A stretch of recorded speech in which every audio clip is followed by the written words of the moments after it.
നമസ്കാരം. ലൈവ് ന്യൂസിലേക്ക് സ്വാഗതം. ഞാൻ വേണു ബാലകൃഷ്ണൻ. മുകേഷ് MLA സ്ഥാനം രാജിവെക്കണം എന്ന ആവശ്യം തള്ളി CPIM. അവൈലബിൾ സെക്രട്ടേറിയറ്റിലാണ് ധാരണ. സിനിമാ നയരൂപീകരണ സമിതിയിൽ നിന്ന് മുകേഷിനെ ഒഴിവാക്കും. നാളെ ചേരുന്ന സെക്രട്ടേറിയറ്റ് യോഗത്തിലും വിഷയം ചർച്ചയാകും. എന്നാൽ മുകേഷ് മാറി നിൽക്കുന്നതാണ് ഉചിതമെന്നാണ് CPI സംസ്ഥാന നേതൃത്വത്തിലെ ധാരണ. ഇക്കാര്യം മുഖ്യമന്ത്രിയെയും CPIM സംസ്ഥാന സെക്രട്ടറിയെയും അറിയിക്കും. മുകേഷ് രാജിവെക്കേണ്ടെന്ന് പറഞ്ഞിട്ടില്ല എന്ന് പ്രതിപക്ഷ നേതാവ് VD സതീശൻ പ്രതികരിച്ചു. രാജി ആദ്യം മുതലേ ആവശ്യപ്പെടുന്നുണ്ട് എന്നും സതീശൻ പറഞ്ഞു. VA ഗിരീഷാണ് തിരുവനന്തപുരത്ത് നിന്ന് കൂടുതൽ വിവരങ്ങളുമായി ചേരുന്നത്. ഗിരീഷ്, ആദ്യം സലിം മലിക്കും ചേരുന്നു തത്സമയ വിവരങ്ങളുമായി. ആദ്യം ഗിരീഷിലേക്ക്. ഗിരീഷ്, എന്താണ് CPIയുടെ ഈ നേതൃയോഗത്തിൽ ഇന്നിപ്പോൾ മുകേഷുമായി ബന്ധപ്പെട്ടെടുത്തിരിക്കുന്ന തീരുമാനം? വേണു, CPIയുടെ നേതൃയോഗത്തിലെടുത്ത ഏറ്റവും പ്രധാനപ്പെട്ട തീരുമാനം ഒരു പൊതുധാരണയാണ്. അതായത് മുകേഷ് MLA സ്ഥാനത്ത് നിന്ന് മാറി നിൽക്കുന്നതാണ് ഉചിതം എന്നുള്ളതാണ് CPIയിൽ ഉണ്ടായിരിക്കുന്ന പൊതുവായ ഒരു ധാരണ. അതോടൊപ്പം തന്നെ മുകേഷിന് രാജിയിൽ ഉറച്ചു നിൽക്കണം എന്നും CPI എക്സിക്യൂട്ടീവ് യോഗത്തിൽ അഭിപ്രായമുയർന്നു.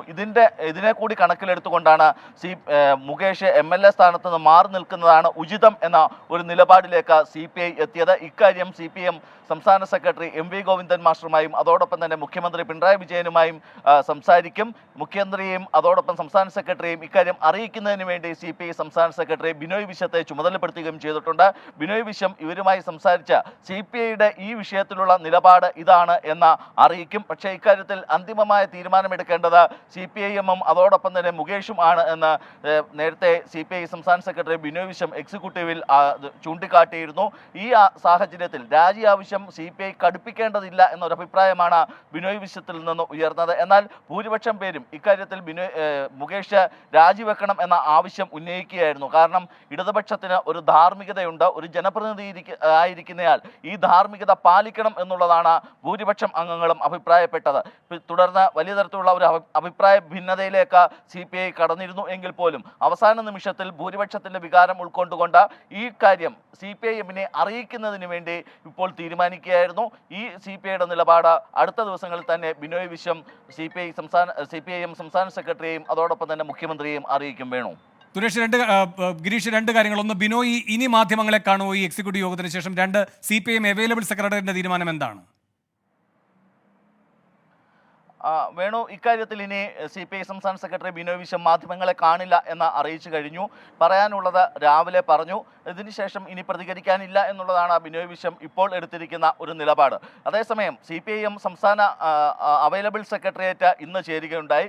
ഇതിൽ ഈ രാജി ആവശ്യം മുകേഷിനോട് ഉന്നയിക്കേണ്ടതില്ല, അല്ലെങ്കിൽ മുകേഷിന്റെ രാജി ആവശ്യപ്പെടേണ്ടതില്ല എന്ന ഒരു തീരുമാനത്തിലേക്കാണ് എത്തിയിരിക്കുന്നത്. ആരോപണങ്ങൾ ഉണ്ടാകും, സ്വാഭാവികമാണ്. ആരോപണങ്ങൾ അന്വേഷിക്കട്ടെ. ഈ അന്വേഷണത്തിൽ ഏതെങ്കിലും തരത്തിൽ കഴമ്പുണ്ട് എന്ന് കണ്ടെത്തിയാൽ അപ്പോൾ രാജിയെക്കുറിച്ച് ആലോചിക്കാം. ഗിരീഷ്, അങ്ങനെയെങ്കിൽ ഇനിയിപ്പോ മുകേഷുമായി ബന്ധപ്പെട്ടുള്ള പ്രതികരണങ്ങളിൽ CPM നേതാക്കന്മാരെല്ലാം ഇനി ശക്തമായി അദ്ദേഹത്തെ പ്രതിരോധിച്ചുകൊണ്ട് പൊതുവിലിറങ്ങുമെന്നാണോ കരുതേണ്ടത്? വേണു, ഇക്കാര്യത്തിൽ അന്തിമ തീരുമാനമെടുക്കേണ്ടത് നാളെ ചേരുന്ന CPIM സംസ്ഥാന സെക്രട്ടേറിയറ്റ് യോഗമാണ്. ഇന്ന് അവൈലബിൾ സെക്രട്ടേറിയറ്റ് ചേർന്ന് നിലവിലുള്ള സാഹചര്യങ്ങൾ പരിശോധിക്കുകയും വിലയിരുത്തുകയുമായിരുന്നു ചെയ്തത്. എന്നാൽ നാളെ ചേരുന്ന സമ്പൂർണ്ണ സെക്രട്ടേറിയറ്റ് യോഗത്തിൽ ഒരുപക്ഷെ വിരുദ്ധമായ ഒരു തീരുമാനം ഉണ്ടായേക്കാം. അതെല്ലാം ഈ നാളെ ചേരുന്ന സെക്രട്ടേറിയറ്റ് യോഗത്തിന്റെ സ്വഭാവം അനുസരിച്ചായിരിക്കും. എല്ലാ അംഗങ്ങളും, സെക്രട്ടേറിയറ്റ് അംഗങ്ങളും നാളത്തെ യോഗത്തിൽ പങ്കെടുക്കുന്നുണ്ട്. മുഖ്യമന്ത്രി ഉൾപ്പെടെയുള്ളവർ പങ്കെടുക്കുന്നുണ്ട്. അതിനുശേഷം മറ്റന്നാൾ CPIM സംസ്ഥാന സമിതി യോഗവും ചേരുന്നുണ്ട്. ഒരുപക്ഷെ ഈ നേതൃയോഗങ്ങളിലാകും അന്തിമമായ ഒരു തീരുമാനമെടുക്കുക.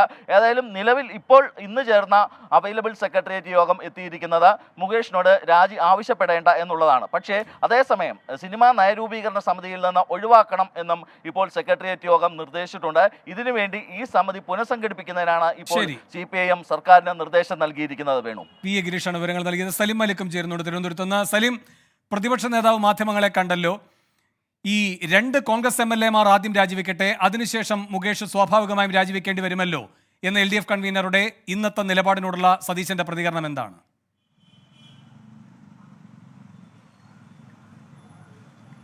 വേണു, ഈ വി ഡി സതീശൻ നേരത്തെ ആദ്യഘട്ടങ്ങളിൽ ഈ മുകേഷുമായി ബന്ധപ്പെട്ട വിവാദങ്ങൾ ഉണ്ടായപ്പോഴൊക്കെ രാജി ആവശ്യം അത് അത്ര ഫോഴ്സ്ഫുള്ളായി പറഞ്ഞിരുന്നില്ല. കുറച്ചുകൂടി ക്ലാരിറ്റിയോടുകൂടി ഇന്ന് നിലപാട് വ്യക്തമാക്കി എന്നുള്ളതാണ് പ്രധാന കാര്യം. നിലവിൽ ഈ സതീശന്റെ മുകേഷിന്റെ രാജി ആവശ്യപ്പെടാത്ത നീക്കം വലിയ വിമർശനത്തിന് വഴിവെച്ചതോടുകൂടിയാണ് താൻ നേരത്തെ തന്നെ രാജി ആവശ്യപ്പെട്ടിരുന്നു. അതിൽ ഒരു വ്യക്തത കുറവുമില്ല എന്ന് ഇന്ന് പ്രതിപക്ഷ നേതാവ് വ്യക്തമാക്കിയത്. മാത്രമല്ല ഇൽദോസ് കുന്നപ്പള്ളി, എം വിൻസെന്റ് തുടങ്ങിയവരുടെ കാര്യത്തിൽ ഇതുപോലെ അല്ല മുകേഷിന്റെ വിഷയം എന്നുള്ളതാണ് പ്രതിപക്ഷ നേതാവ് പറയുന്നത്. അതിൽ രാജി ആവശ്യപ്പെടാത്തതിന്റെ കാരണം ഈ കോടതിയിൽ നിന്ന് ഈ ജാമ്യം അനുവദിച്ചുള്ള വിധിയിൽ തന്നെ കൃത്യമായി പറയുന്നുണ്ട്. അതിന് മറ്റൊരു വശം കൂടിയുണ്ട്, ഈ കേസുമായി ബന്ധപ്പെട്ടൊരു മറ്റൊരു വശം കൂടിയുണ്ട് എന്ന്. എന്നാൽ മുകേഷിൻ്റേത് അങ്ങനെയല്ല. ഓരോ ദിവസവും ഓരോ ആരോപണങ്ങളാണ്. ഏതെങ്കിലും ഒരു പരാതിക്കാരിയല്ല, പരാതി പ്രളയമാണ് മുകേഷിന് എതിരെ വരുന്നത്. അതുകൊണ്ട് തന്നെ മുകേഷിന്റെ രാജി എന്നുള്ളത് തന്നെയാണ് ആവശ്യം. തങ്ങൾ അതിൽ തന്നെ ഉറച്ചു നിൽക്കുകയാണ്. ആദ്യ ദിവസം മുതൽ രാജി തന്നെ ആവശ്യപ്പെടുന്നുണ്ട്. ആവശ്യപ്പെടുന്നില്ല എന്നുള്ളത് മാധ്യമങ്ങളുടെ കെട്ടുകഥ മാത്രമാണ് എന്നും പ്രതിപക്ഷ നേതാവ് പറയുന്നു. മാത്രമല്ല അതുമായി ബന്ധപ്പെട്ടുള്ള സമരരംഗത്താണ് യൂത്ത് കോൺഗ്രസും ഒപ്പമുള്ള സംഘടനകളും എല്ലാം നിലവിലുള്ളത്. UDF-ന്റേതായ നിലയിലുള്ള സമരവും 2-ാം തീയതി തന്നെ നടക്കുകയും ചെയ്യും എന്നും പ്രതിപക്ഷ നേതാവ് വ്യക്തമാക്കുന്നുണ്ട്. മാത്രമല്ല ഇതുമായി ബന്ധപ്പെട്ട് ഈ സിനിമാ നയ രൂപീകരണ കമ്മിറ്റിയിലും ഒപ്പം MLA സ്ഥാനത്ത് നിന്നും CPM മുകേഷിന് കുടപിടിച്ചു കൊടുക്കുകയാണ്. കൊള്ളരുതായ്മകൾക്കെല്ലാം കുടപിടിച്ചു കൊടുക്കുന്നത് CPIM ആണ്. അതിന് കാരണം CPIM-ന് മറയ്ക്കാൻ ഒരുപാടുള്ളത് കൊണ്ടാണ് എന്നുകൂടി പ്രതിപക്ഷ നേതാവ് ആരോപിക്കുന്നു. ഹേമ കമ്മിറ്റി റിപ്പോർട്ടിൽ നിന്ന് പുറത്താക്കുന്നില്ല എന്ന് മാത്രമല്ല, ആദ്യഘട്ടത്തിൽ ഈ ഹേമ കമ്മിറ്റി റിപ്പോർട്ട് പുറത്തു വന്ന പശ്ചാത്തലത്തിൽ സിനിമാ നയ രൂപീകരണ കമ്മിറ്റിയിൽ നിന്ന് പുറത്താക്കിയില്ലെന്ന് മാത്രമല്ല, ഈ സിനിമാ നയ രൂപീകരണ കമ്മിറ്റിയിലെ മുഴുവൻ അംഗങ്ങളോടും ഹേമ കമ്മിറ്റി റിപ്പോർട്ട് വിശദമായി പഠിച്ചതിന് ശേഷം സിനിമാ നയം രൂപീകരിക്കണം എന്നാണ് ആവശ്യപ്പെട്ടത്. വളരെ രഹസ്യ സ്വഭാവത്തിലുള്ള ആ കമ്മിറ്റി റിപ്പോർട്ട് എങ്ങനെയാണ് മുകേഷിനെ പോലെ ഒരു ആരോപണ വിധേയർ വായിക്കുന്നത്? അങ്ങനെ നിലവിൽ അവരുടെ ഉത്തരവ് പ്രകാരം തന്നെ ഈ ഹേമ കമ്മിറ്റി റിപ്പോർട്ട് ഉൾപ്പെടെയുള്ള കാര്യങ്ങളാണ് സിനിമാ നയ രൂപീകരണവുമായി ബന്ധപ്പെട്ട് ചർച്ചയിൽ എടുക്കേണ്ടതെന്ന് വ്യക്തമാക്കിയിട്ടുണ്ട് എന്നുള്ളൊരു ആരോപണം കൂടി പ്രതിപക്ഷ നേതാവ് മുന്നിലേക്ക് വെക്കുകയും ചെയ്യുന്നുണ്ട്. മാത്രമല്ല ഇതുമായി ബന്ധപ്പെട്ട് സലിം മലിക്കിലേക്ക് വരാം. ഗിരീഷും തുടരുന്നുണ്ട്. ഗിരീഷ്, ബിനോയ് വിശ്വം കഴിഞ്ഞ ദിവസങ്ങളിൽ എടുത്ത നിലപാടിൽ നിന്നിപ്പോൾ അയവ് വരുത്തിയിരിക്കുകയാണ്. അത് എന്തുകൊണ്ടാണ്? ആനി രാജയും പ്രകാശ് ബാബുവും ഒക്കെ പ്രതികരിക്കുകയുണ്ടായി.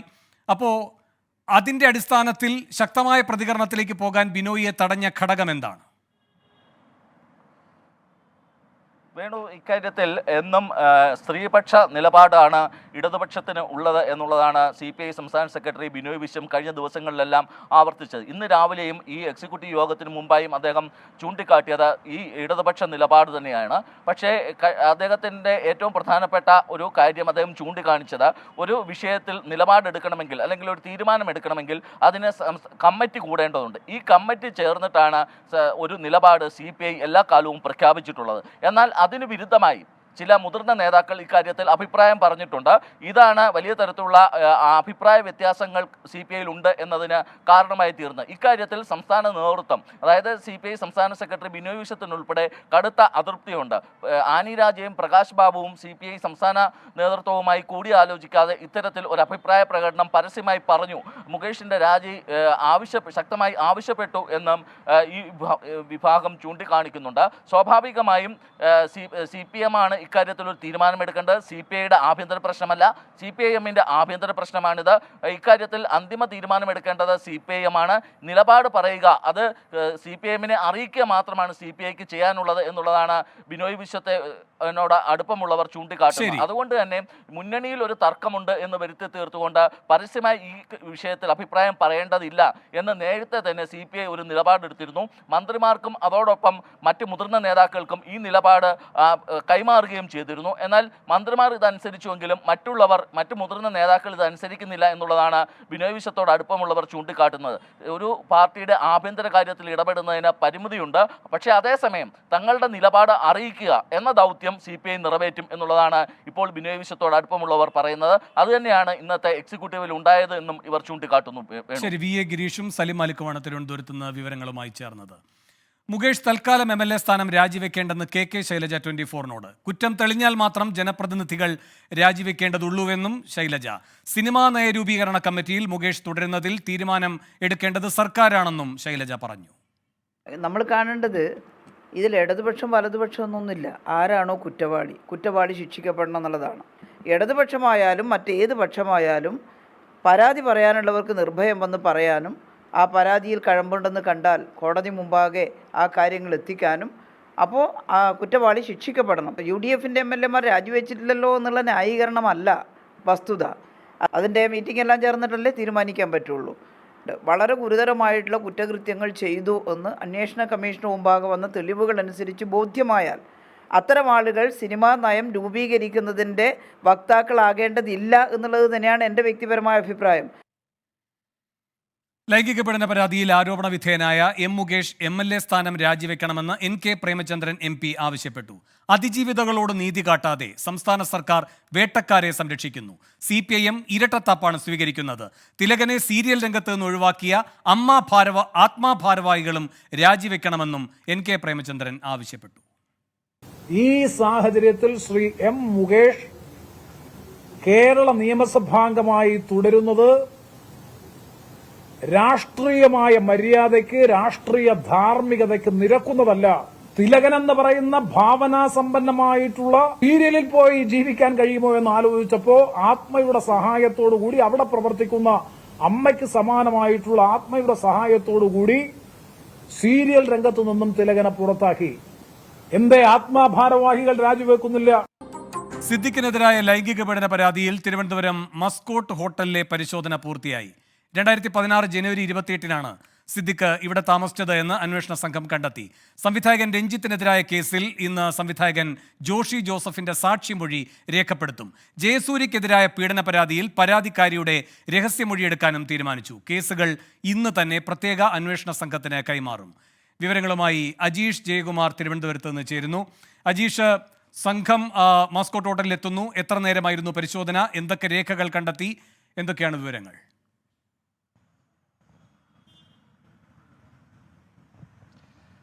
വേണു, ഇന്ന് രാവിലെ ആയിരുന്നു തിരുവനന്തപുരത്തെ മസ്കോട്ട് ഹോട്ടലിൽ പ്രത്യേക അന്വേഷണ സംഘം പരിശോധന നടത്തിയത്.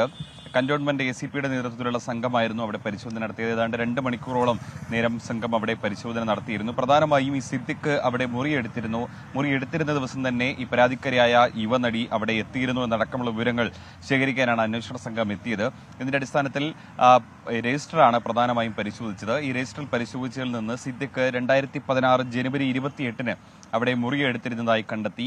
3 ദിവസങ്ങളാണ് സിദ്ദിഖ് മസ്കോട്ട് ഹോട്ടലിൽ താമസിച്ചിരുന്നത്. ഈ ജനുവരി 28-ന് തന്നെയായിരുന്നു നീള തിയേറ്ററിലെ പ്രിവ്യൂ ഷോയും നടന്നത്. ഒരു സിനിമയുമായി ബന്ധപ്പെട്ട് ആ സിനിമയ്ക്കായിരുന്നു ഈ യുവനടിയും മാതാപിതാക്കളും ഒപ്പം ഈ പ്രിവ്യൂ ഷോയ്ക്കും എത്തിയത്. അവിടെ വെച്ചാണ് സിദ്ദിഖുമായി കൂടിക്കാഴ്ച നടത്തുന്നതും.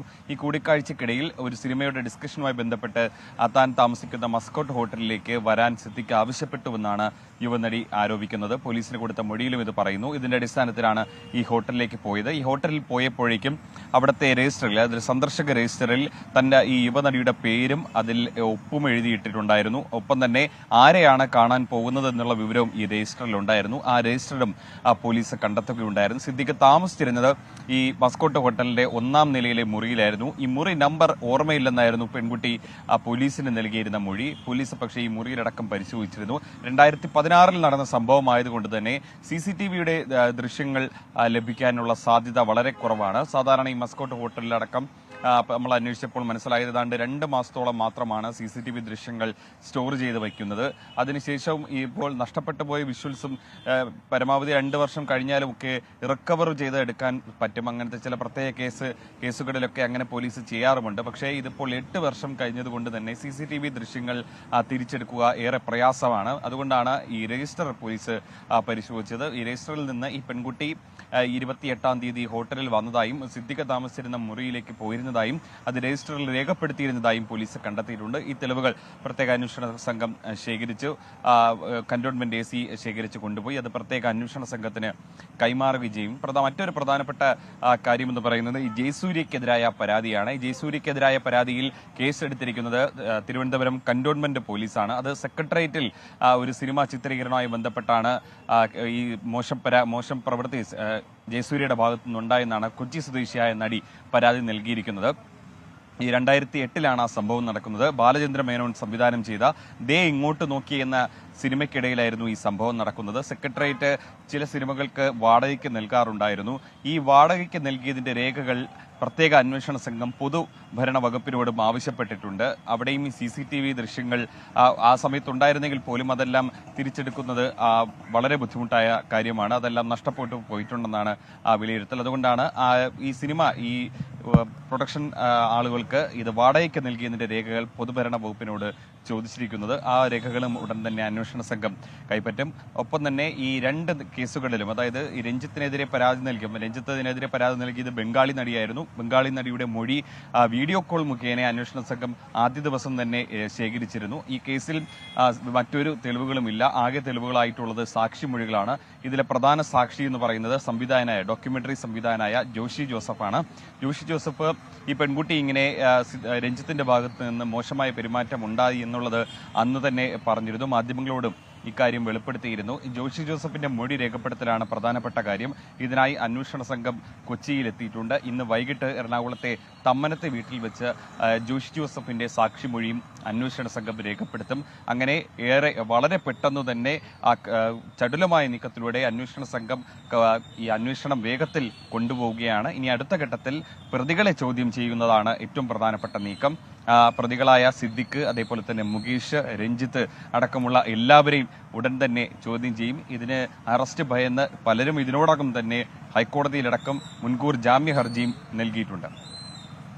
ശരി, അജീഷ് ജയകുമാറാണ് തിരുവനന്തപുരത്ത് നിന്ന് വിവരങ്ങൾ നൽകിയത്. സിദ്ദിഖുമായി ബന്ധപ്പെട്ട നിർണായകമായ തെളിവുകളാണ് അവിടെ നിന്നുള്ള അന്വേഷണ സംഘത്തിന് ലഭിച്ചിരിക്കുന്നത്. ലൈംഗിക പീഡന പരാതിയിൽ ആരോപണ വിധേയനായ എം മുകേഷ് MLA സ്ഥാനം രാജിവെക്കണമെന്നാവശ്യപ്പെട്ട് യൂത്ത് കോൺഗ്രസും മഹിളാ കോൺഗ്രസും മാർച്ച് നടത്തി. മുകേഷിന്റെ തിരുവനന്തപുരത്തെ വീട്ടിലേക്കാണ് പ്രതിഷേധം. ബാരിക്കേഡ് മറികടക്കാൻ ശ്രമിച്ച പ്രവർത്തകരെ പോലീസ് തടഞ്ഞു. അഖിൽ ഷാ അൻസാർ തിരുവനന്തപുരത്ത് നിന്ന് ചേരുന്നു കൂടുതൽ വിവരങ്ങളുമായി. അഖിൽ ഷാ, വലിയ പ്രതിഷേധമായിരുന്നോ? ഇപ്പോഴത്തെ സ്ഥിതി എന്താണ്? നിലവിൽ പ്രതിഷേധം മുകേഷിന്റെ വീടിന് സമീപത്തുള്ള പ്രതിഷേധം അവസാനിപ്പിച്ചിട്ടുണ്ട്. യൂത്ത് കോൺഗ്രസും അതുപോലെ തന്നെ മഹിളാ കോൺഗ്രസുമാണ് ഇവിടെ ഒരു പ്രതിഷേധവുമായി എത്തിയത്. രാവിലെ മുതൽ മുകേഷിന്റെ വീടിന് ചുറ്റും പോലീസിന്റെ ഒരു നിരീക്ഷണം ഉണ്ടായിരുന്നു.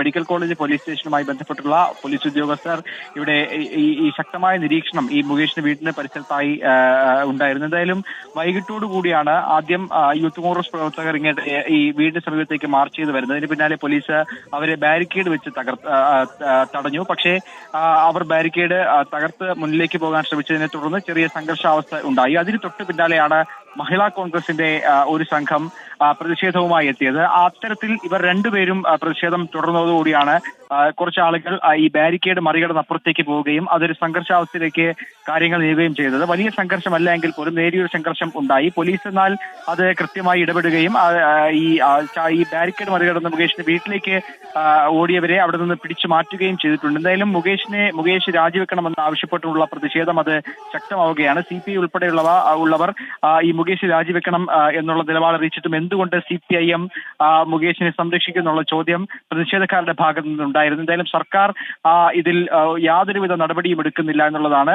ഇത്തരത്തിലൊരു ആരോപണം നേരിടുന്നയാളെ സംരക്ഷിക്കാനുള്ള നീക്കമാണ് സർക്കാരിൻ്റെത് തുടങ്ങിയ വലിയ ആരോപണങ്ങൾ ഉന്നയിച്ചായിരുന്നു മഹിളാ കോൺഗ്രസും അതുപോലെ തന്നെ യൂത്ത് കോൺഗ്രസും ഇങ്ങോട്ടേക്ക് പ്രതിഷേധം നടത്തിയത്. നിലവിൽ പ്രതിഷേധം അവസാനിപ്പിച്ചിട്ടുണ്ട്. നാളെ മഹിളാ കോൺഗ്രസ് സംസ്ഥാന വ്യാപകമായി പ്രതിഷേധം സംഘടിപ്പിക്കും എന്നറിയിച്ചിട്ടുണ്ട്. തിരുവനന്തപുരത്ത് സെക്രട്ടേറിയറ്റിന് മുന്നിലായിരിക്കും മഹിളാ കോൺഗ്രസിന്റെ പ്രതിഷേധം. ഒപ്പം സംസ്ഥാനത്തെ മുഴുവൻ ജില്ലാ ഭരണകൂടങ്ങളിലും ഇതുമായി ബന്ധപ്പെട്ടുള്ള പ്രതിഷേധം നടക്കുമെന്നും മഹിളാ കോൺഗ്രസ് അറിയിച്ചിട്ടുണ്ട്. ശരി, അഖിൽ ഷാ അൻസാറാണ് തിരുവനന്തപുരത്ത് നിന്ന് മഹിളാ കോൺഗ്രസിന്റെയും യൂത്ത് കോൺഗ്രസിന്റെയും പ്രതിഷേധത്തിന്റെ വിവരങ്ങളുമായി ചേർന്നത്. എം മുകേഷ് MLA സ്ഥാനം രാജിവെക്കുന്ന കാര്യം അദ്ദേഹം സ്വയം തീരുമാനിക്കേണ്ടതാണെന്ന് നടി ഉഷ ഹസീന. ഇക്കാര്യത്തിൽ സർക്കാർ അനുകൂലമായ നടപടിയെടുക്കുമെന്നാണ് വിശ്വാസം. ജയസൂര്യക്കെതിരായ ആരോപണം ഒട്ടും പ്രതീക്ഷിക്കാത്തത്. നടന്മാർക്കെതിരെ വ്യാജ പരാതികളും വരുന്നുണ്ട്. സത്യസന്ധമായ പരാതിയുടെ വിശ്വാസ്യത കളയാനാണ് ഇതെന്നും ഉഷ ഹസീന 24-നോട് പറഞ്ഞു. മുകേഷ് സ്വാഭാവികമായും സിനിമ നയരൂപീകരണ കമ്മിറ്റിയിലുള്ള ആളാണ്. നിലവിൽ ഭരണസമിതിയിലെ MLA കൂടിയാണ്. ധാർമ്മികത അദ്ദേഹം പാലിക്കേണ്ട ആവശ്യമുണ്ടോ? അത് അദ്ദേഹം തീരുമാനിക്കേണ്ടതാണ്. എല്ലാവരും സ്വയം ആലോചിക്കേണ്ടതാണ്. ഇങ്ങനെ ഒരു ആരോപണം ഉണ്ടായി കേസ് എടുത്തു എന്നുണ്ടെങ്കിൽ തീർച്ചയായിട്ടും അദ്ദേഹം നിയമത്തിൻ്റെ മുന്നിൽ ഒരു ഇൻവെസ്റ്റിഗേഷൻ ടീമുണ്ടല്ലോ, ആ ടീമിൻ്റെ മുൻപിൽ വരാൻ ബാധ്യസ്ഥനാണ്, വന്ന് മൊഴി കൊടുക്കേണ്ടതായിട്ട് വരും. അപ്പോൾ അങ്ങനെ ആരോപണം വരുമ്പോൾ എന്താണോ മുൻകാലങ്ങളിൽ ഇത്തരം പോസ്റ്റുകളിലൊക്കെ ഇരിക്കുന്ന ആൾക്കാരെടുത്ത അത് ആ രീതിയിൽ തന്നെ ചെയ്യേണ്ടത് അവരവർ തീരുമാനിക്കേണ്ട കാര്യം കൂടിയാണ്. ഈ സർക്കാർ എല്ലാം നിങ്ങളൊന്ന് സമാധാനപ്പെടുക, വെയിറ്റ് ചെയ്യുക. തീർച്ചയായിട്ടും അനുകൂലമായ നിലപാട് തന്നെ നമ്മുടെ സർക്കാർ എടുക്കും. അപ്പോൾ ജയസൂര്യയൊക്കെ കുറിച്ച് ഇങ്ങനെ ഒരു ആരോപണം വന്നപ്പോൾ സത്യത്തിൽ ഞെട്ടൽ തന്നെയായിരുന്നു. എനിക്ക് ഒരിക്കലും പ്രതീക്ഷിക്കാത്ത കാര്യമാണ്. പിന്നെ തെറ്റ് ചെയ്തിട്ടുണ്ടെങ്കിൽ അവർ ശിക്ഷ, പിന്നെ അവർക്ക് അവരുടെ നിരപരാധിത്വം തെളിയിക്കാനുള്ള അവസരമുണ്ടല്ലോ, അവർ ചെയ്യട്ടെ. ഇതിൽ മുകേഷ്, ഇടവേള ബാബു, മണിയമ്പിള്ള രാജു അടക്കമുള്ളവരുടെ മറുവാദം ഇത് ഒരു ബ്ലാക്ക് മെയിലിങ്ങിൻ്റെ ഭാഗമാണെന്നുള്ള കൂടിയുണ്ട്. അതാണെങ്കിൽ ഈ മണിയമ്പിള്ള രാജു ഇടവേള ബാബുവിനെതിരെയായിട്ടുള്ള കേസ് കൂടി അതും ആ രീതി കാണുന്നു. ചില ആൾക്കാർ പകപോക്കാനും മറ്റുള്ളവരുടെ ഇൻഫ്ലുവൻസ് കൊണ്ടും ഒരാളോട് അയാളെ തകർക്കണമെന്ന് വിചാരിച്ചിട്ടല്ല, അയാളെ മോശക്കാരനാക്കണമെന്ന് വിചാരിച്ചിട്ട് ചില ആൾക്കാർ അങ്ങനെയൊക്കെ ചെയ്തിട്ടുണ്ട്. അപ്പോൾ അങ്ങനെ ചെയ്തു കഴിഞ്ഞാൽ അവർക്കുണ്ടാകുന്ന മാനക്കേട് നഷ്ടങ്ങളൊന്നും പിന്നെ തിരിച്ചു കൊടുക്കത്തില്ല. ചിലപ്പോൾ റെഫർ ചെയ്ത് അത് ഫേക്കാണ്, അതിലൊന്നും ഇല്ല എന്നൊക്കെ പറഞ്ഞ് പല കേസുകളും പോയിട്ടുണ്ട്. അപ്പോൾ അങ്ങനെയുള്ള സ്ത്രീകൾ അവർക്ക് നിയമപരമായിട്ട് ഒരു നടപടിയും നേരിടേണ്ടതായിട്ട് ഇതുവരെ വന്നിട്ടില്ല.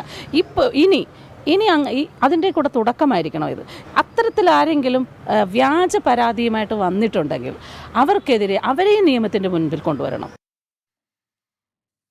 മുകേഷിനെതിരെയുള്ള പരാതിയിൽ മാതൃകാപരമായ നടപടിയാണ് സ്വീകരിക്കുന്നത് എന്ന് മന്ത്രി ആർ ബിന്ദു. ആര് കുറ്റം ചെയ്താലും ശിക്ഷിക്കും. സ്ത്രീപക്ഷ നിലപാടുകൾക്കൊപ്പം ഉറച്ചുനിന്ന് നടപടിയെടുക്കുമെന്നും മന്ത്രി പ്രതികരിച്ചു. അതിൻ്റെയൊക്കെ നിജസ്ഥിതി പരിശോധിച്ചുകൊണ്ട് മാതൃകാപരമായി തന്നെ നടപടി സ്വീകരിക്കേണ്ടതുണ്ട് എന്നുള്ളത് നേരത്തെ തന്നെ പത്രസമ്മേളനങ്ങളിൽ വ്യക്തമായി പറഞ്ഞിട്ടുള്ള കാര്യമാണ്. ആര് കുറ്റം ചെയ്താലും അവർ ശിക്ഷിക്കപ്പെടണം. കുറ്റം ചെയ്തിട്ടില്ലെങ്കിൽ, നിരപരാധികളാണെങ്കിൽ ശിക്ഷിക്കപ്പെടരുത്.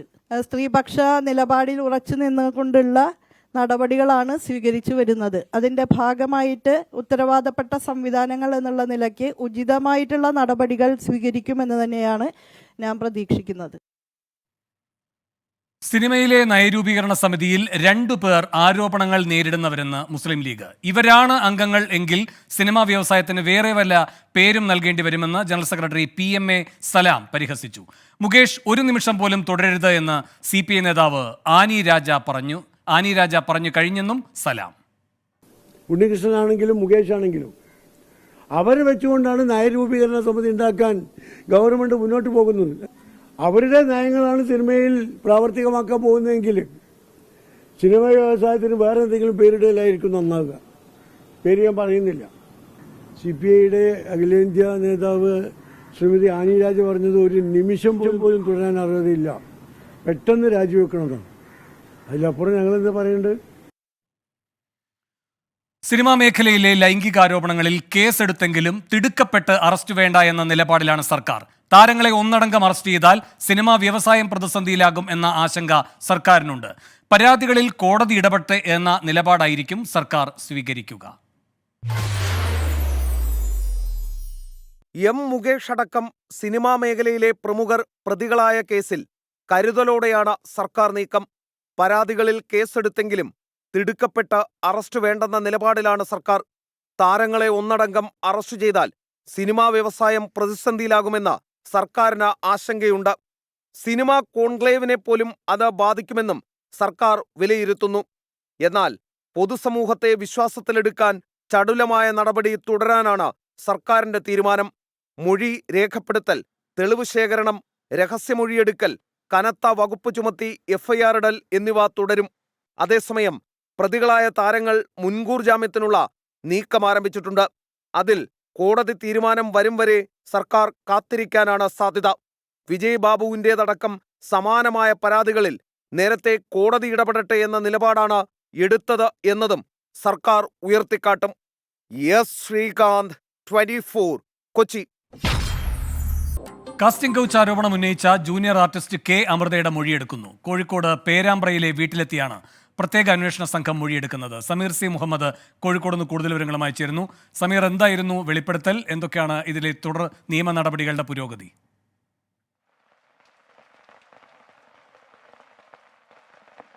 വേണു, മലയാള സിനിമയിൽ കാസ്റ്റിംഗ് കൗച്ച് ഉണ്ട് എന്നും അതുപോലെ തന്നെ അതുമായി ബന്ധപ്പെട്ട് പല ദുരനുഭവങ്ങളും തനിക്കുണ്ടായിട്ടുണ്ട് എന്നുമായിരുന്നു ജൂനിയർ ആർട്ടിസ്റ്റ് K അമൃതയുടെ പരാതി. അതുമായി ബന്ധപ്പെട്ടുള്ള ചില വെളിപ്പെടുത്തലുകൾ നടത്തിയിരുന്നു.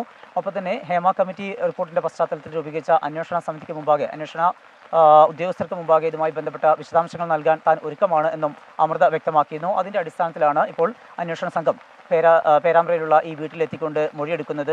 1 മണിയോട് കൂടിയാണ് അന്വേഷണ സംഘം ഇവിടെ എത്തിയത്. ഇപ്പോൾ 3:30 പിന്നിട്ടിരിക്കുന്നു. 2.5 മണിക്കൂറിലധികം സമയം പിന്നിട്ടിരിക്കുകയാണ്. ഇപ്പോഴും മൊഴിയെടുക്കൽ തുടരുകയാണ്.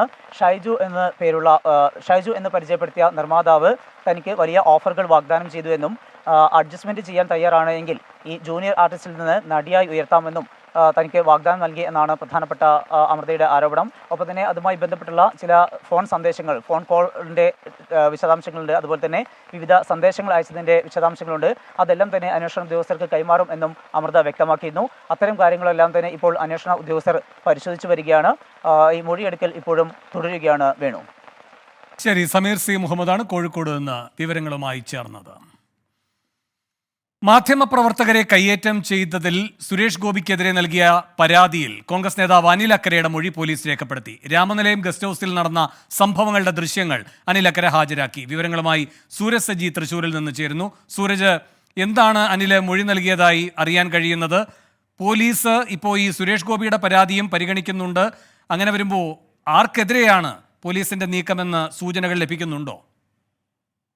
വേണു, ഈ മാധ്യമപ്രവർത്തകർക്ക് അനുകൂലമായി, അതായത് മാധ്യമപ്രവർത്തകർ ആക്രമിക്കപ്പെട്ടു എന്ന് കാണിച്ചുകൊണ്ടാണ് ഈ അനിലക്കര പരാതി നൽകിയത്. ആ പരാതിയിന്മേലാണ് ഇപ്പോൾ ഈ അനിലക്കരയുടെ വിശദമായ മൊഴി പോലീസ് രേഖപ്പെടുത്തിയിരിക്കുന്നത്. അന്ന് അവിടെ സംഭവിച്ച കാര്യങ്ങളും അവിടെ ഉണ്ടായിരുന്ന മാധ്യമപ്രവർത്തകരടക്കം, ഈ കയ്യേറ്റം നേരിട്ട മാധ്യമപ്രവർത്തകരടക്കം വിശദ വിവരങ്ങൾ ഈ അനിലക്കര മൊഴിയായി നൽകിയിട്ടുമുണ്ട്. അതോടൊപ്പം തന്നെ ഈ രാമനിലയം ഗസ്റ്റ് ഹൌസിൽ അന്ന് ഈ സുരേഷ് ഗോപി മാധ്യമപ്രവർത്തകരെ കയ്യേറ്റം ചെയ്യുന്നതിന്റെ ദൃശ്യം അത് CD-യിൽ കോപ്പി ചെയ്ത് അനിലക്കര സമർപ്പിക്കുകയും ചെയ്തിട്ടുണ്ട്. ACP സലീഷ് ശങ്കറിന്റെ നേതൃത്വത്തിലാണ് ഈ അനിലക്കരയുടെ മൊഴി രേഖപ്പെടുത്തിയത്. പക്ഷേ ഈ മൊഴിയിൽ തുടർന്ന് മാധ്യമപ്രവർത്തകരുടെ മൊഴി കൂടി രേഖപ്പെടുത്തിക്കൊണ്ട് ഈ വിഷയത്തിൽ കേസെടുക്കണമോ എന്നത് സംബന്ധിച്ച് നിയമോപദേശം തേടാനാണ് ഇപ്പോൾ ഈ പോലീസിന്റെ നീക്കം. അതേസമയം സുരേഷ് ഗോപി മാധ്യമപ്രവർത്തകർക്കെതിരായി കൊടുത്ത കേസിൽ പോലീസ് കർശന വകുപ്പുകൾ ചുമത്തി FIR രജിസ്റ്റർ ചെയ്തിട്ടുണ്ട്. FIR വിവരങ്ങൾ 24 പുറത്തുവിട്ടിരുന്നു.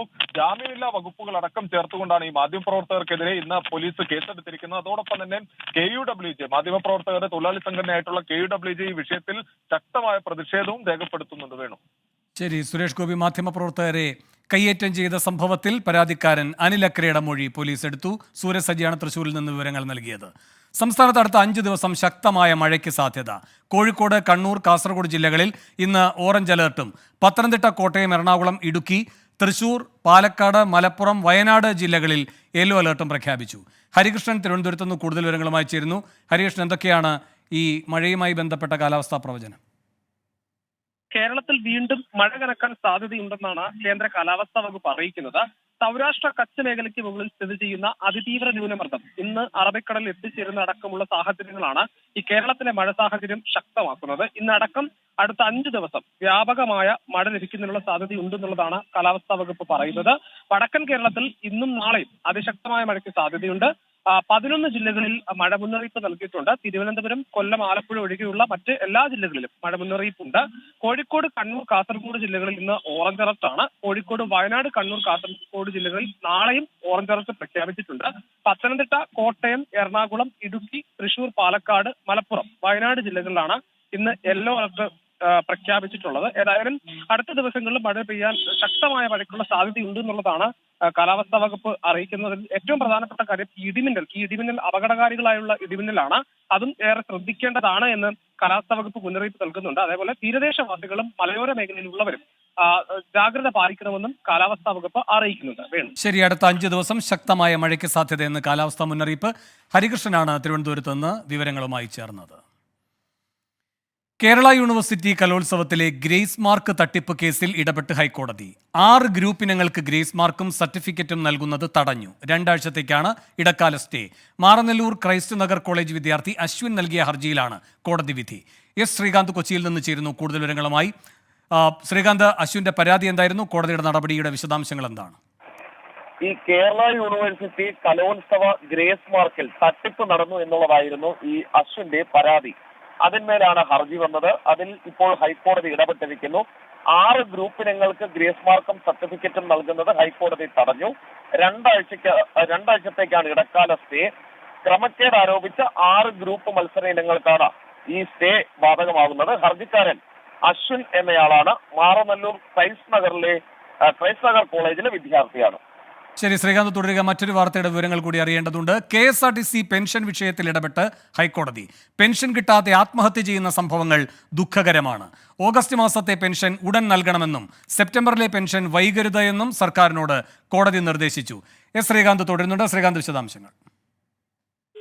ഗതികെട്ട മനുഷ്യർ മറ്റേ ആരെങ്കിലും ഉണ്ടാകുമോ എന്നുള്ള സംശയമാണ് KSRTC പെൻഷൻകാരെ പോലെ. കാരണം ഇത് ഇന്നോ ഇന്നലെയോ തുടങ്ങിയതല്ല. തുടർച്ചയായി കോടതിയുടെ വായിൽ നിന്നും സർക്കാർ കേട്ട് അവർക്ക് തന്നെ നാണമില്ലാതായ അവസ്ഥയിലാണ് ഇതുള്ളത്. ഇന്നും സമാനമായ രീതിയിൽ കോടതിയിൽ നിന്നും അതിരൂക്ഷ വിമർശനമുണ്ടായി. ഇനി ഒരു ആത്മഹത്യ ഉണ്ടാകരുത് എന്ന് കോടതി കർശനമായി പറഞ്ഞു. ദുഃഖകരമാണ് ഇത്തരം സംഭവങ്ങൾ. KSRTC പെൻഷൻ കിട്ടാതെ ആത്മഹത്യ ചെയ്യുന്ന സംഭവങ്ങളിൽ സർക്കാരിന് ദുഃഖം തോന്നുന്നില്ലേ എന്നാണ് സർക്കാരിനോട് കോടതി ചോദിച്ചത്. കാട്ടാക്കടയിലെ വിരമിച്ച KSRTC ജീവനക്കാരൻ ആത്മഹത്യ ചെയ്ത സംഭവം പെൻഷൻ കിട്ടാതെയാണ് എന്ന് സ്ഥിരീകരിച്ചിട്ടില്ല എന്നുള്ളതാണ് സർക്കാർ ഇതിന് മറുപടി നൽകിയത്. 4 ആത്മഹത്യകൾ ശ്രദ്ധയിൽപ്പെട്ടിട്ടുണ്ട് എന്ന് കോടതി സർക്കാരിന് മറുപടിയും നൽകി. ഓണമാണ് വരുന്നത്, സെപ്റ്റംബറിലെ പെൻഷൻ വൈകരുതെന്നും കോടതി പറഞ്ഞിട്ടുണ്ട്. ജൂലൈയിലെ പെൻഷൻ കൊടുത്തിട്ടുണ്ട് എന്ന് സർക്കാർ ചൂണ്ടിക്കാട്ടി. ഓഗസ്റ്റിലെ പെൻഷൻ ഒരാഴ്ചക്കകം നൽകുമെന്നും പറയുന്നു. ഓഗസ്റ്റ് മാസത്തെ പെൻഷൻ ഉടൻ നൽകാനും കോടതി നിർദ്ദേശിച്ചു. അതായത് ചിലതൊക്കെ ഞങ്ങൾ ചെയ്യുന്നുണ്ട്, പക്ഷേ ഈ ആത്മഹത്യ പെൻഷൻ കിട്ടാത്തത് കൊണ്ടല്ല എന്ന് സമർത്ഥിക്കാനാണ് കോടതിയിൽ സർക്കാർ ശ്രമിച്ചത്. പക്ഷേ അതിന് കണക്കിന് കിട്ടിയിട്ടുമുണ്ട് സർക്കാരിന്. ശരി, എസ് ശ്രീകാന്താണ് കൊച്ചിയിൽ നിന്ന് വിവരങ്ങൾ നൽകിയത്. താരസംഘടന അമ്മയുടെ നേതൃത്വത്തിലേക്ക് ജഗദീഷും ഉർവശിയും എത്തിയേക്കും. സംഘടനയുടെ സ്ഥാപക താരങ്ങളാണ് നിർദ്ദേശം മുന്നോട്ട് വെച്ചത്. എക്സിക്യൂട്ടീവ് കമ്മിറ്റിയിൽ യുവതാരങ്ങൾക്ക് പ്രാധാന്യം നൽകണമെന്നും അഭിപ്രായമുയർന്നു. താരങ്ങൾക്കെതിരായ ലൈംഗികാരോപണങ്ങളെ തുടർന്ന് തകർന്നടിഞ്ഞ അമ്മ സംഘടനയ്ക്ക് പുതുജീവൻ നൽകാനാണ് മുതിർന്ന അഭിനേതാക്കളുടെ കഠിന ശ്രമം. തുടക്കം മുതൽ സംഘടനയ്ക്കൊപ്പമുണ്ടായിരുന്നവരാണ് പുതിയ നിർദ്ദേശങ്ങൾ മുന്നോട്ടുവച്ചത്. പൊതുസമ്മതനായ ജഗദീഷിനെ പ്രസിഡന്റ് സ്ഥാനത്തേക്കും ഉർവശിയെ ജനറൽ സെക്രട്ടറി സ്ഥാനത്തേക്കും എത്തിക്കണമെന്നാണ് നിർദ്ദേശം. പ്രധാന സ്ഥാനങ്ങളിലും എക്സിക്യൂട്ടീവ് കമ്മിറ്റിയിലും ഉൾപ്പെടെ യുവതാരങ്ങൾക്ക് പ്രാധാന്യം നൽകണമെന്നും നിർദ്ദേശമുണ്ട്. പൃഥ്വിരാജ്, ടോവിനോ തോമസ്, കുഞ്ചാക്കോ ബോബൻ, ആസിഫ് അലി എന്നിവർക്കു പുറമെ മുൻ എക്സിക്യൂട്ടീവ് കമ്മിറ്റിയിലുണ്ടായിരുന്ന വനിതകൾ ഉൾപ്പെടെയുള്ള താരങ്ങളെയും പുതിയ കമ്മിറ്റിയിൽ ഉൾപ്പെടുത്തണമെന്നും പൊതുവികാരം. നേതൃസ്ഥാനത്തേക്ക് എത്തണമെന്ന ആവശ്യം ഉർവശി നിരാകരിച്ചതായാണ് വിവരം. 2 മാസത്തിനു ശേഷം നടക്കുന്ന തെരഞ്ഞെടുപ്പിൽ മത്സരം ഒഴിവാക്കാനുള്ള നീക്കങ്ങളും സജീവമാണ്. 24 കൊച്ചി. അമ്മയുടെ ഭരണസമിതി പിരിച്ചുവിട്ടതും മോഹൻലാൽ ഉൾപ്പെടെ രാജിവെച്ചതും ഭീരുത്വം കൊണ്ട് എന്ന വിമർശനവുമായി പാർവതി തിരുവോത്ത്. ഹേമ കമ്മിറ്റി റിപ്പോർട്ടിലുള്ള സർക്കാർ നിലപാട് നിരാശപ്പെടുത്തിയെന്നും പാർവതി തിരുവോത്ത് മോജോ സ്റ്റോറിയിൽ. അഭിനേതാക്കളുടെ സംഘടനയായ അമ്മയെ രൂക്ഷമായി വിമർശിക്കുന്നതായിരുന്നു മോജോ സ്റ്റോറീസിലൂടെ പാർവതി തിരുവോത്തിന്റെ പ്രതികരണം. പ്രസിഡന്റ് മോഹൻലാൽ ഉൾപ്പെടെ ഭരണസമിതി അംഗങ്ങൾ ഒന്നാകെ രാജിവെച്ചത് ഭീരുത്വം. The first thought that I had when I heard the news about this collective resignation was how cowardly. How cowardly of them to step away from a position where they are now accountable to speak to media. That was an immediate cop-out. This is the same executive committee that welcomed the prime accused of the sexual assault case back to their fold when the case was still going on. This is the same executive committee that claimed none of these things actually exist at all until, of course, the allegations against them came out. Hema committee റിപ്പോർട്ടിൽ സർക്കാർ നിലപാടിലുള്ള അതൃപ്തിയും Parvathi മറച്ചുവെച്ചില്ല. The government also really I think it was very careless of them to make statements like, if women have complaints, they should just file FIR and come up with the names. This entire, again, the onus put on women to name and shame and take the brunt of it after that. പല കാരണങ്ങൾ പറഞ്ഞ് 4.5 വർഷക്കാലം report സർക്കാർ മേശപ്പുറത്ത് വിശ്രമിച്ചു. ഗുരുതരമായ വെളിപ്പെടുത്തലുകൾ ഉണ്ടായിട്ടും report വെളിച്ചം കാണാൻ കാത്തിരിക്കേണ്ടി വന്നത് അസ്വസ്ഥതയുണ്ടാക്കി. ശിക്ഷയല്ല, പ്രതിരോധമാണ് ചലച്ചിത്ര മേഖലയിലെ ഇത്തരം അതിക്രമങ്ങൾ ആവർത്തിക്കാതിരിക്കാൻ ഇനി വേണ്ടതെന്നും Parvathy Thiruvothu bottom line with Barkha ദത്തയിൽ പറഞ്ഞു. News desk 24. ഹേമ കമ്മിറ്റി റിപ്പോർട്ടിൽ സാംസ്കാരിക മന്ത്രി സജി ചെറിയാന്റെ നിലപാടിനെ പരിഹസിച്ച് എഴുത്തുകാരൻ ടി പത്മനാഭൻ. മന്ത്രിയുടേത് നിഷ്കളങ്കമായ സത്യപ്രസ്താവന എന്നും തിമിംഗലങ്ങളെക്കുറിച്ചുള്ള വിവരങ്ങൾ ഇപ്പോഴും ഇരുട്ടിൽ എന്നും ടി പത്മനാഭൻ പറഞ്ഞു. അതിന്റെ റിപ്പോർട്ടാവട്ടെ 4.5 കൊല്ലം എവിടെയോ കിടക്കും. നമ്മുടെ സാംസ്കാരിക മന്ത്രി പറഞ്ഞത് ഞാനത് കണ്ടിട്ടേയില്ല, വായിച്ചിട്ടില്ല, തുറന്നു നോക്കിയിട്ടില്ല. എന്തൊരു നിഷ്കളങ്കമായ